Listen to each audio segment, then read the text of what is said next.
Hi, everyone. Welcome to True Disabled Story. My name is Nico, and I use he, him pronouns. I'm a white man with parted blonde hair, large blue and brown spectacles, and a simple white button-up t-shirt with a silly design on it. I also have a black headset, and I'm seated in front of a blurred-out background. Like about 25% of the US population, 20% globally, and a full 17% of Philadelphians, I'm disabled. Whether we look locally, nationally, or globally, disabled communities are full of dynamic, diverse, and frankly delightful people with their own stories to tell. As many of you know, I was born disabled. I've never known differently. So when I encounter other disabled people in my professional, civic, or personal life, I'm interested to know their stories, their perspectives. And that brings me to today's guest, my friend Simran. Eagle-eyed viewers will recall Simran from my project last year, Your Disabled Joy. So I can't wait to check in with Simran and see how they're doing. Hi, Simran. How's it going? So thank you, Nico, and thank you for having me again, and welcome everybody. Uh, my name is Simran, and I use the she, her pronouns. And for visual description, I'm a South Asian female lady. I have red hair. I'm wearing glasses, got no makeup, but wearing lip gloss, and I'm just wearing a simple black hoodie today. I'm sat in a chair against a white background with some floral picture displays. Thank you so much. We'll dive right into it. So what was your path to diagnosis like, Simran? Was this a surprise or something that maybe you and your support system were pursuing? Paint that picture for us. Yeah, so just to give a little context, I've got multiple chronic and mental illnesses, and I do fall under the neurodivergent umbrella as well. And as you know, with neurodivergence, you don't just acquire things like autism and ADHD, you are born with them, they're genetic.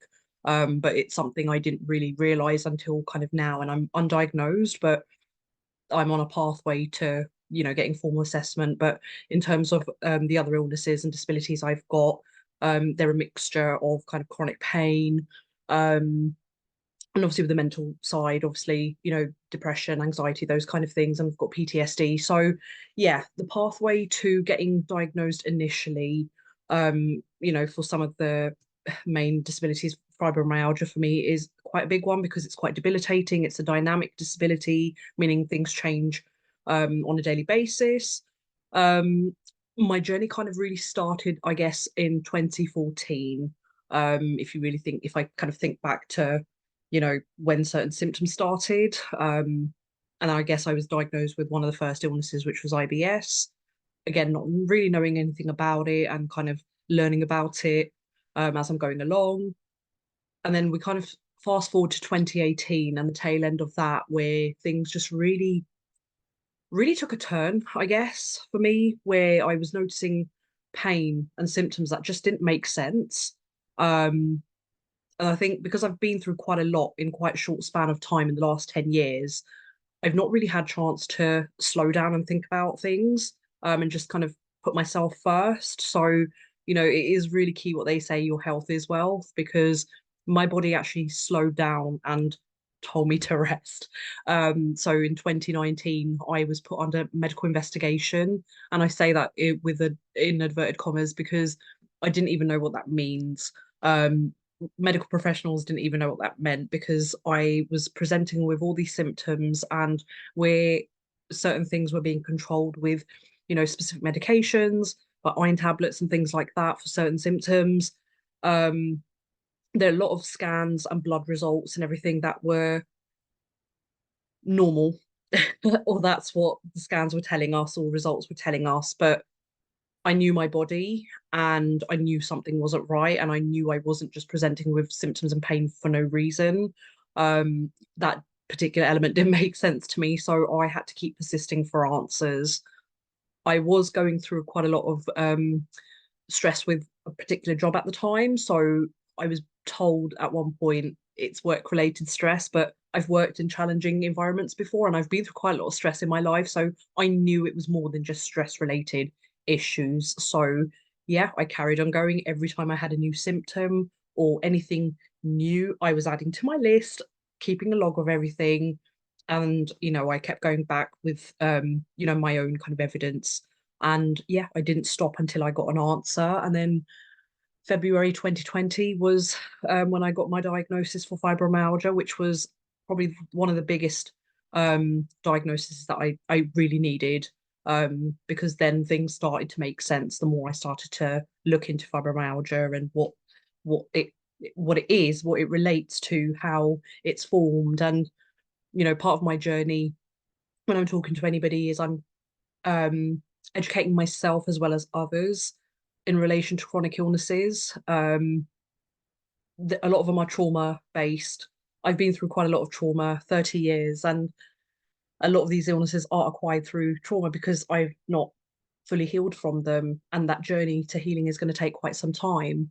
Alongside fibromyalgia, once I got that diagnosis, then things, I'm not going to say became easier. It just kind of, things in a way became easier, but in a way it kind of led on to other diagnosis becoming easier or less complicated, so to speak.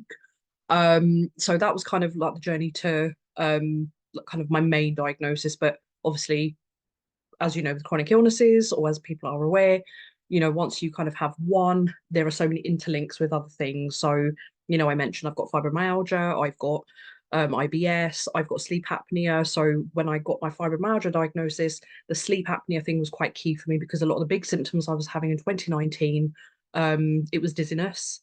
And I knew dizziness wasn't just a cause of lack of iron, which I've had, obviously being a woman and having menstrual periods and things like that. It was um, something that just kind of really stood out to me as not being normal. So that was quite key. And also, you kind of learn about yourself. And again, I wouldn't have known I have sleep apnea if I wasn't with a partner at the time. So yeah, certain things have happened and it's made me add to my list of things to discuss with medical professionals, but it's not been an easy journey. And I know it sounds like I only had a year to get a diagnosis, but if you think about it, some of these symptoms I've been dealing with, like I said, 2014. So that's a whole period of time where I didn't know what was happening, but I didn't question it because I didn't have chance to stop and think about things. But yeah, and that path is still kind of ongoing because there's always new symptoms and things when you've got an illness and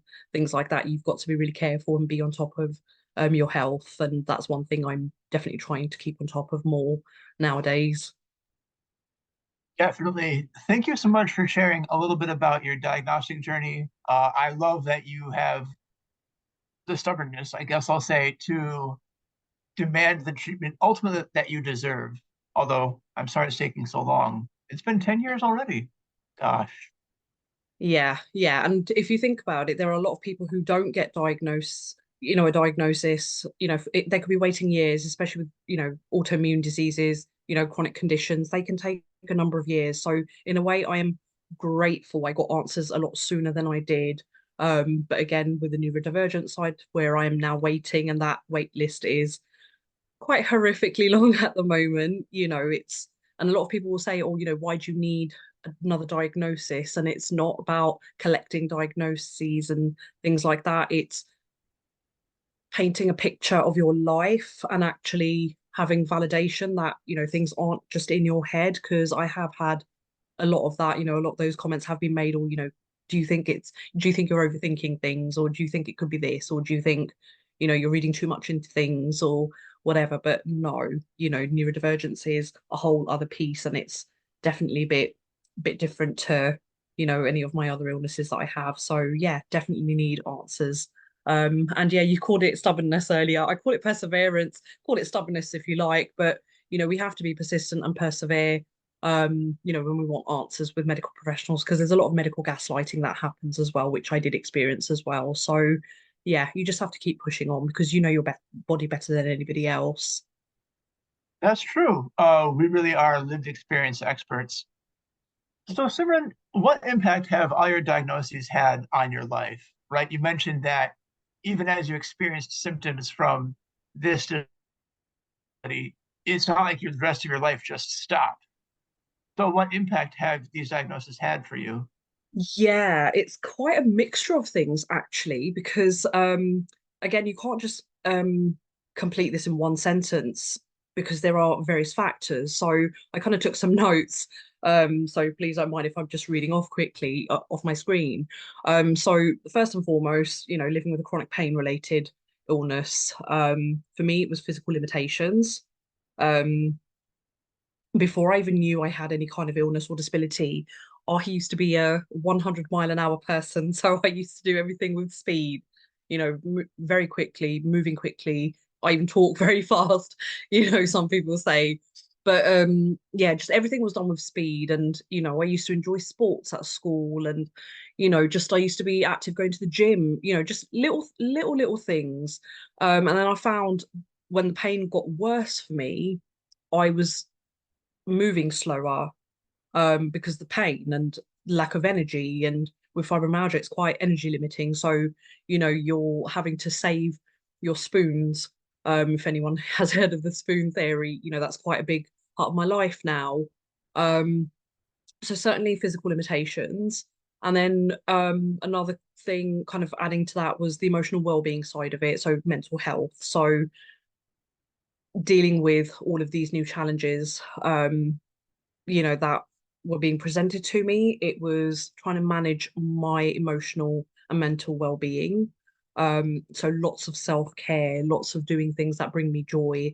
So last year, obviously, we did the podcast on the disabled joy. So, for me, it was trying to find um, do things that bring me joy amidst all of the challenges that I was going through. Because there are times that I'm at home quite a lot. Aside from going to work to and from work, being at home was a new thing for me. So finding joy in that moment or in those moments. The social barriers. So this was a really, really big and continues to be a big thing. Um, and you probably experienced this as well, Nico. You actually end up losing a lot of friends during this journey of disabilities, chronic illnesses, etc. Once life and soul of the party, and I still am, just different type of party.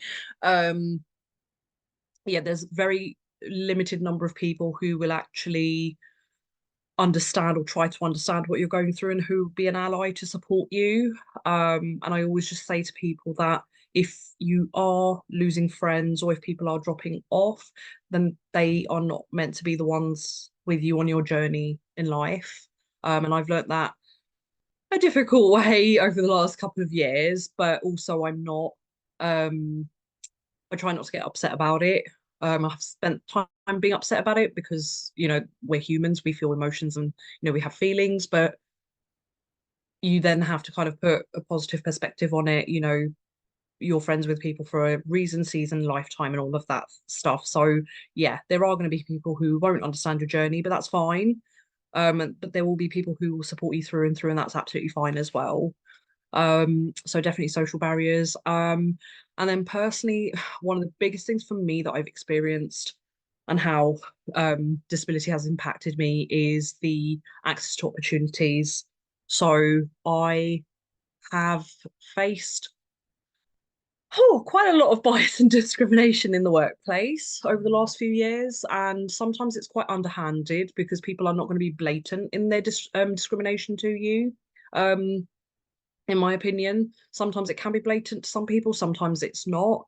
I'm from a very marginalized number of communities. Obviously, I'm South Asian, I'm a person of color, I'm a female, add disability to the mix. That's a whole few streams of marginalization, and it's tough. So navigating work, the work environment is quite it's quite a roller coaster of a journey. However, yes, there have been times I've missed out on, leading on exciting projects or, promotions, things like that.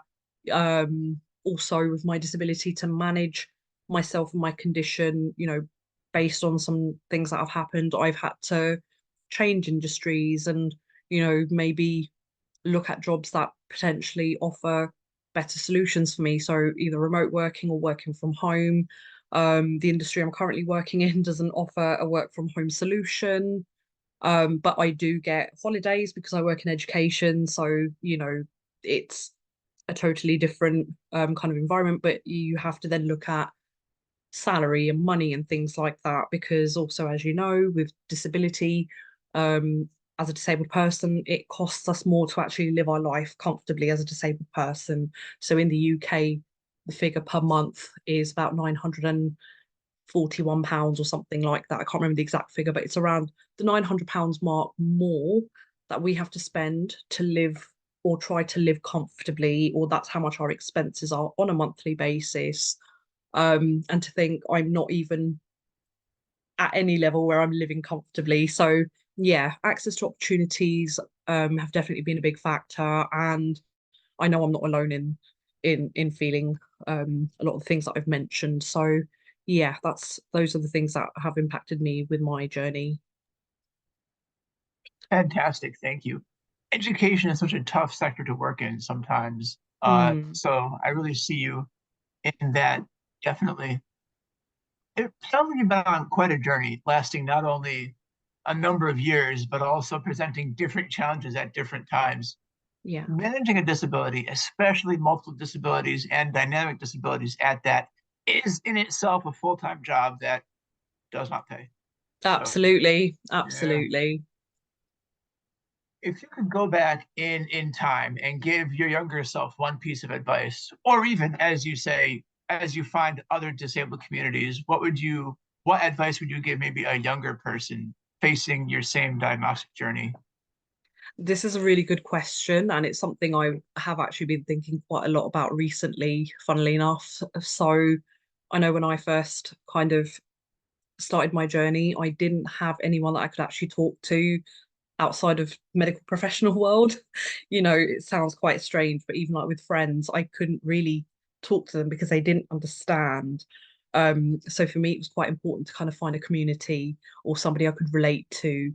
But also, South Asian representation in the disability world is quite minimal. So, for me, that's how I kind of started my journey. So I know we didn't kind of touch on it beforehand, but I'm a disability and mental health advocate, an award-winning one, actually. I recently won an award.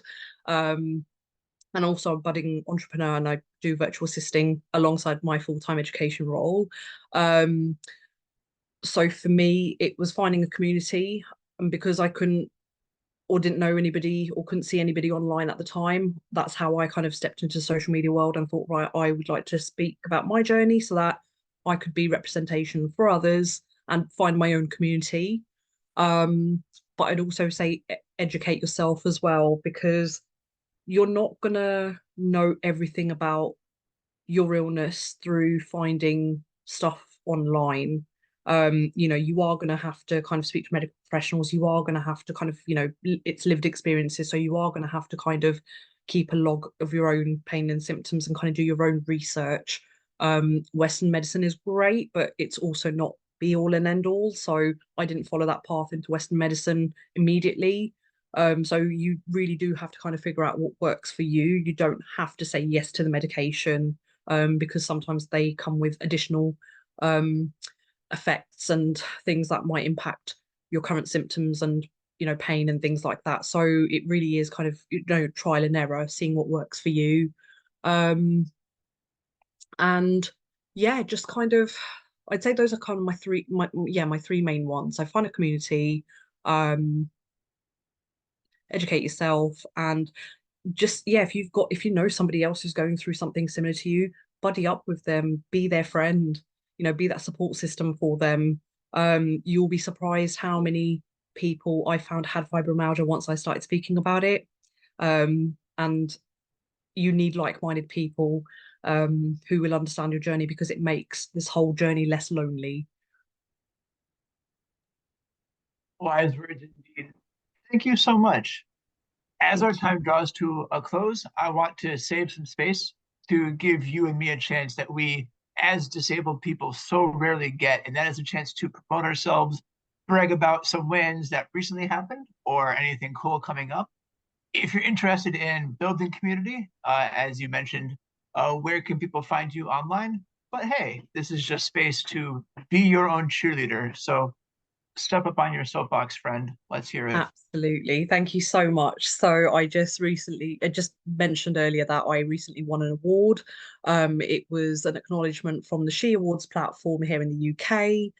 Um, I was nominated in the Warrior category, and I was a highly commended um, runner-up in the Warrior category, which is an acknowledgement and achievement just in itself, because nobody goes into advocacy with the aim to win awards or go on TV and be everywhere. When you're talking about your own personal life, that's quite daunting. It's a very intimate thing to do. So for me, I just knew that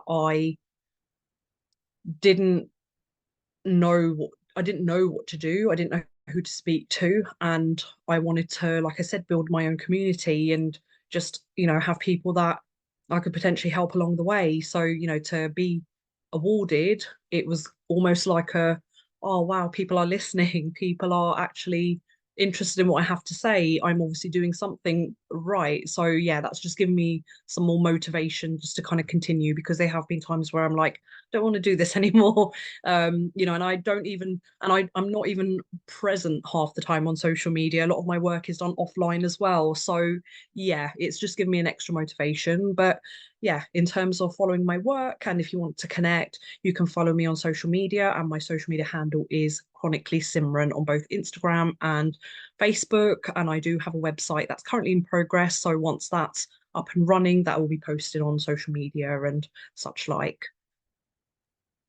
Wonderful. Thank you so much. Simran, I've had a great time checking in with you. I love that you're trying to mentor others and build community because the only way we get through this is together. My friend Absolutely. Simran is a award-winning disability advocate who is bad at not doing things. I am so grateful that we shared this time. It was great checking in with you. Wherever you Likewise, go, Nico. thank you. I Thank can't you. wait to see what you do next, and I'm rooting for you. Thank you, Nico. Of course.